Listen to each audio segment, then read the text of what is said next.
विजयपुर के जंगल में शेर महाराज का राज चलता था और शेर महाराज का सबसे वफादार महामंत्री एक हाथी था। शेर महाराज उसके एक एक शब्द पर आंख बंद करके भरोसा करते थे। एक दिन महामंत्री हाथी जंगल की सैर के लिए निकले, तभी उनको शेर की दहाड़ सुनाई दी। अरे अभी तो मैं महाराज को उनके कक्ष में आराम करते हुए छोड़कर आया हूँ। यहाँ पर महाराज के दहाड़ने की आवाज कहाँ से आ रही है? तभी वहां से गधा निकलकर आया। अरे गद्दे भाई, तुम्हारी आवाज में तो बिल्कुल शेर की दहाड़ है। क्या राज है तुम्हारी इस शेर जैसी गर्जन का? क्या बताऊं दोस्त, सब किस्मत का खेल है। मैं पिछले जन्म में इस जंगल के राजा का दादा था। क्या महाराज के दादाजी? हाँ, तभी तो मेरी आवाज में शेर जैसी गर्जना है। यह मेरा पुनर्जन्म है भाई। अरे गधे भाई, तो तुम बताते क्यों नहीं हो कि तुम शेर के दादाजी हो? किस मुंह से बताऊं भाई कि मैं जंगल के महाराज का दादाजी हूं? भला मेरी इस बात का कौन यकीन करेगा? और शेर महाराज का सबसे बुद्धिमान महामंत्री क्या मेरी इस बात को मान लेगा? तुम्हारी इस सच्चाई से महाराज को मैं रूबरू कराऊंगा। मैं उनको बताऊंगा कि किस प्रकार से उनके दादाजी का पुनर्जन्म हुआ है, वह भी एक गधे के रूप में।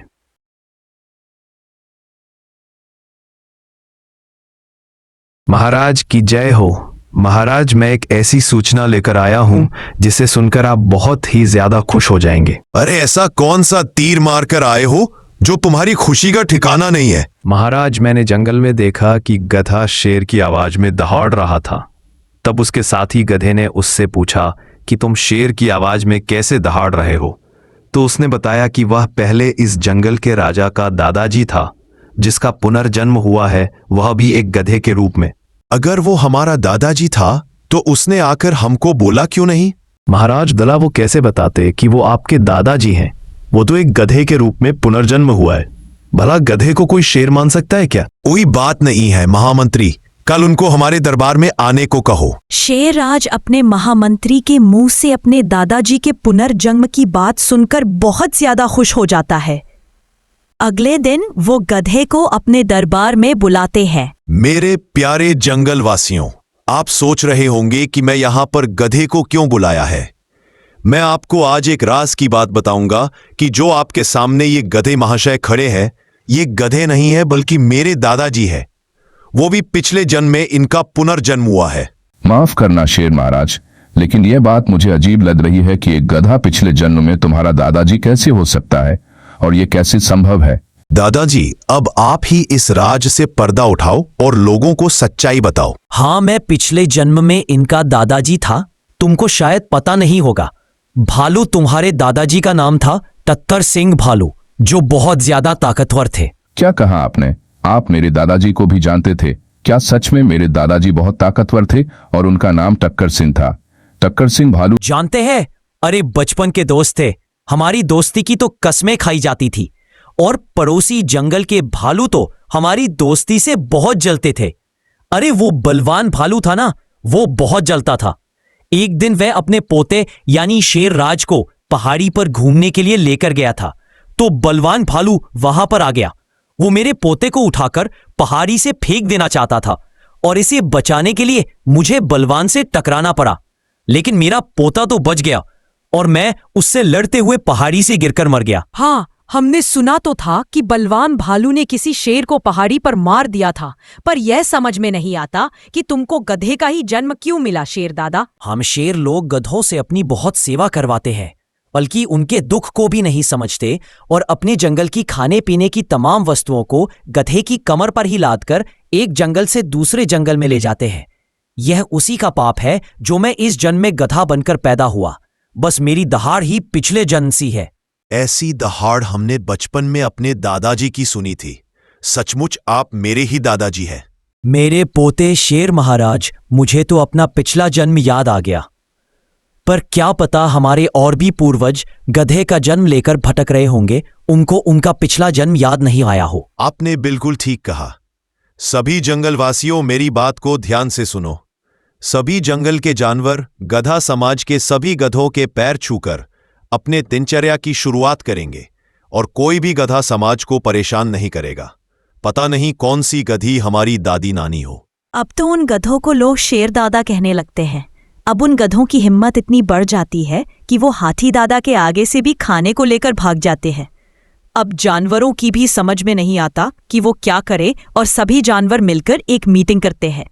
अरे मित्रों, इस तरह तो पूरे गधा समाज का इस जंगल पर कब्जा हो रहा है। शेर महाराज से शिकायत करके तो कुछ होने वाला नहीं है। अब पता नहीं हमको क्या करना होगा। फिलहाल तो मेरे पास कोई भी उपाय नहीं है। चलो गधा दादा से मिलकर संधि कर लेते हैं कि हम तुम्हारी हर प्रकार से सेवा करेंगे, पर तुम हमारा भोजन छीन कर मत ले जाओ। और भालू दादा गधों से संधि करने के लिए उनके पास जाता है। गधों को बातें करते देखा भालू दादा छुप जाता है और उनकी बातों को सुनने लगता है। वाह यार, तुम्हारी वजह से तो पूरे गधा कौम के तो मजे हो गए। हाँ, लोग तुमको सचमुच शेर राज का दादाजी समझने लगे हैं। हो तेरी के तो क्या यह गधा शेर महाराज का दादाजी नहीं है? अरे अच्छा हुआ कि 2 महीने की कड़ी प्रैक्टिस से मुझे शेर जैसा दहाड़ना आ गया, वरना कोई भी यकीन नहीं करता कि मैं शेर का दादाजी हूँ।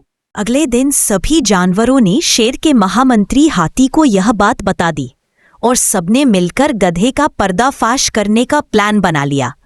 अगले दिन हाथी दौड़ता हुआ आता है और गधे को जोरदार टक्कर मारता है और गधा दूर जाकर गिरता है। महामंत्री हाथी, तुम्हारी हिम्मत कैसे हुई गधे को टक्कर मारने की?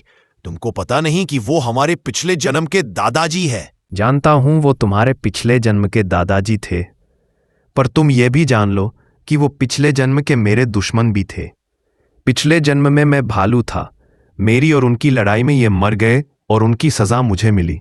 मेरी खूबसूरत सी नाक की जगह ये लंबी सूंड लगा दी।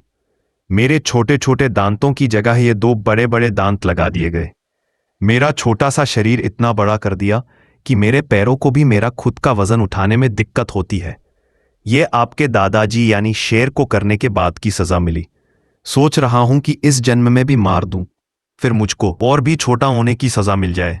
अरे मुझे मत मारो, मुझे मत मारो। मैं शेर महाराज का दादाजी नहीं हूं। मैं तो पड़ोसी जंगल का गधा हूं। फिर मुझे पुनर्जन्म का आइडिया आया और फिर मैंने ये सब नाटक किया। लेकिन नाटक तो तुमने ठीक किया, पर यह बताओ तुमने शेर के जैसा दहाड़ना कैसे सीखा? उसके लिए शेर राज मैंने पूरे 2 महीने तक प्रैक्टिस की, तब जाकर मैं शेर की आवाज निकाल पाया। और फिर मैंने सोचा क्यों ना मैं पुनर्जन्म की कहानी बनाकर शेर राज का दादाजी बन जाता हूं, जिससे पूरे गधा कौम का जीवन स्तर सुधर जाएगा। और मुझे पता था कि आपका वफादार महामंत्री हमारी बातों को सुन रहा है, इसीलिए मैंने उसके सामने पुनर्जन्म की कहानी सुना दी और आपको अपने महामंत्री का कहना टालना नहीं पड़ा। बस मैं उसी का फायदा उठा लिया। इसीलिए मुझे माफ कर दो हाथी भाई। मैं वो दादा नहीं हूं जिसकी हत्या का तुम्हें पाप लगा है। मैं भी वो भालू नहीं हूं जिसने तुमको पहाड़ी से धक्का देकर मार दिया था, बल्कि मैंने तो तुम्हारी सच्चाई सबके सामने लाने के लिए यह नाटक किया था। क्या? हाँ, मुझे माफ कर दो शेर महाराज। मेरी समझ में आज एक बात आ गई है कि झूठ कितना भी सफाई से बोलो, कितनी भी चतुराई से बोलो, लेकिन सच सामने आ ही जाता है। बहुत दिनों पहले की बात है। एक बहुत बड़ा जंगल था। उस जंगल में एक तेंदुआ रहता था जो बहुत ही आलसी था। शिकार को दौड़ा दौड़ा कर पकड़ना उसके लिए बहुत ही कठिन काम था। एक दिन तेंदुआ एक पेड़ के ऊपर बैठा था और बैठे बैठे सोच रहा था। पूरे दिन शिकार के पीछे भागने और शिकार ना मिलने पर निराश होने से तो अच्छा है कि दूसरों पर नजर रखा जाए और जो भी जानवर शिकार करके खाना लाएगा उसका खाना चुराकर अपना पेट भर लूंगा। यह सोचकर वह पेड़ से नीचे उतर आया और खाना चुराने लग गया।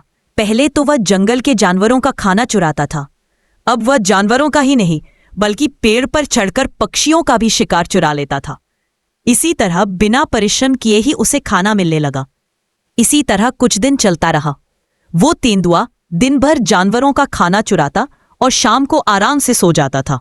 धीरे धीरे तेंदुए के इस चोरी से पूरा जंगल परेशान हो गया था। एक दिन कुछ जानवरों ने मिलकर शेर महाराज के पास गए तेंदुए के खिलाफ शिकायत करने के लिए। महाराज, उस तेंदुए ने तो हमारी नाक में दम करके रखा है। हम पूरे दिन कड़ी मेहनत करके शिकार करते हैं और उस शिकार को अपने घर में छिपा कर रखते हैं, लेकिन वह तेंदुआ चोरी छुपे आकर हमारा शिकार चुराकर खा जाता है। ऐसे तो हम बिना खाए ही मर जाएंगे। महाराज, आप कुछ कीजिए। हाँ महाराज, लोमड़ी सही कह रही है। ज्यादातर दिन हमें ऐसे ही बिना खाए सोना पड़ता है। क्या उस तेंदुए का इतना बड़ा साहस? अभी उसे मेरे सामने लाओ। लोमड़ी उसे बुलाने के लिए गई और थोड़ी देर में तेंदुए को साथ लेकर वापस आई। महाराज, आपने मुझे बुलाया, क्या बात है महाराज? हाँ, मैंने तुम्हें बुलाया। काफी दिनों से तुम्हारे खिलाफ शिकायतें आ रही थी। शिकायत हद से ज्यादा बढ़ गई तो मुझे तुम्हें बुलाना पड़ा। सियार, बताओ तुम्हारा क्या कहना है? और तुम तेंदुए, कान खोलकर सुनो उसकी बात। महाराज, हम पूरे दिन कड़ी मेहनत करके जो शिकार लाते हैं वो सारा यह चुरा कर ले जाता है और खा जाता है। फिर हमें भूखा रहना पड़ता है। ये तो झूठ बोल रही है महाराज, मैंने ऐसा कोई काम नहीं किया। मैं खुद मेहनत करके शिकार करता हूँ महाराज। तभी पेड़ के ऊपर बैठा कौवा बोलता है। नहीं महाराज, लोमड़ी सही कह रही है। झूठ ये तेंदुआ बोल रहा है। ये बदमाश पेड़ पर चढ़कर पक्षियों का भी शिकार चुरा लेता है। हाँ महाराज, इसकी वजह से हमें कई दिनों तक भूखा रहना पड़ता है। मुझे कुछ समझ में नहीं आ रहा है महाराज कि ये सब मेरे खिलाफ झूठ क्यों बोल रहे हैं। झूठ ये लोग नहीं, तुम बोल रहे हो। मैं भी तुम्हें आज तक शिकार करते हुए नहीं देखा, लेकिन पेट भर भर के खाते जरूर देखा है। तुम्हारे इस गुनाह के लिए तुम्हें अभी के अभी इस जंगल को छोड़कर चले जाना होगा। तुम अभी इस जंगल को छोड़कर चले जाओ, वरना हमें तुम्हारा शिकार करना पड़ेगा। निकल जाओ इस जंगल से। शेर महाराज का गुस्सा देखकर तेंदुआ घबरा जाता है और वहां से चला जाता है। उसे जंगल छोड़कर जाते देखकर सारे जानवर राहत की सांस लेते हैं कि अब से उन्हें उनका शिकार भरपेट खाने को मिलेगा। इधर अंदर ही अंदर जंगल के जानवरों के प्रति गुस्सा लेकर तेंदुआ जंगल को छोड़कर चला जाता है। जंगल छोड़कर थोड़ी दूर जाने के बाद उसे एक जगह पर एक बंदर दिखाई देता है जो जादू कर रहा है। उसे देखकर तेंदुआ एक पेड़ के पीछे छुप जाता है। इधर देखो खरगोश, मैं तुम्हारे हाथ से फल गायब कर दूंगा। हिम क्रीम कट स्वाहा। हिरण भाई, खरगोश का फल दे दो। अरे ये क्या, मेरे पास कोई फल नहीं है। तुम ये सब बेकार की बात करना बंद करो। तुम खड़े हो जाओ हिरण भाई, फल तुम्हारे नीचे है। हिरण खड़ा हो जाता है और सचमुच हिरण के नीचे से फल निकलता है। यह सब देखकर तेंदुआ सोचता है, अगर ये जादू मेरे हाथ आ जाए तो मैं बैठे बैठे भरपेट खा सकता हूँ और उस जानवरों से बदला भी ले सकता हूँ। यह सोच वह बंदर के पास गया और उसे पकड़ लिया। अरे अरे, मुझे मत मारो, मुझे मत मारो, छोड़ दो मुझे। मैं तुम्हें छोड़ दूंगा, लेकिन एक शर्त पर। अगर तुम मुझे ये जादू अच्छी तरह से सिखा दो तो मैं तुम्हें छोड़ दूंगा। फिर बंदर ने अपनी जान बचाने के लिए तेंदुए को जादू सिखाया। कुछ दिनों तक जादू सीखने के बाद तेंदुआ वापस अपने जंगल के तरफ चला गया। जंगल में प्रवेश करते ही सबसे पहले उसने लोमड़ी को देखा, जो झाड़ियों के पीछे एक शिकार को पकड़कर खा रही थी। उसे देखकर तेंदुआ एक बड़े से पेड़ के पीछे छुप गया। अच्छा, यह है वह लोमड़ी जिसने शेर महाराज से मेरी शिकायत की थी। अब मैं तेरा शिकार खा जाता हूं, तू भूखी रह जाएगी। ये देख मेरा कमाल, हिम क्रीम कट स्वाहा। अरे यह क्या, मेरे पंजे से मेरा शिकार कहाँ गया? अभी तो मैं मेरे सामने ही था। हिम क्रीम कट स्वाहा। चू कौवे के सामने से उसका भी खाना गायब हो जाए। अरे मेरा फल कहाँ गया? अभी तो मेरे सामने ही था। हिम क्रीम कट स्वाहा। लकड़ बग्घे के सामने से उसका खाना गायब हो जाए। अरे मेरा खाना कहाँ गया? अभी तो मेरे सामने ही था। फिर सारे जानवर एक जगह इकट्ठा होते हैं और इस विषय पर चर्चा करने लगे। मेरे घोंसले में एक फल था, अचानक वह मेरे सामने से गायब हो गया।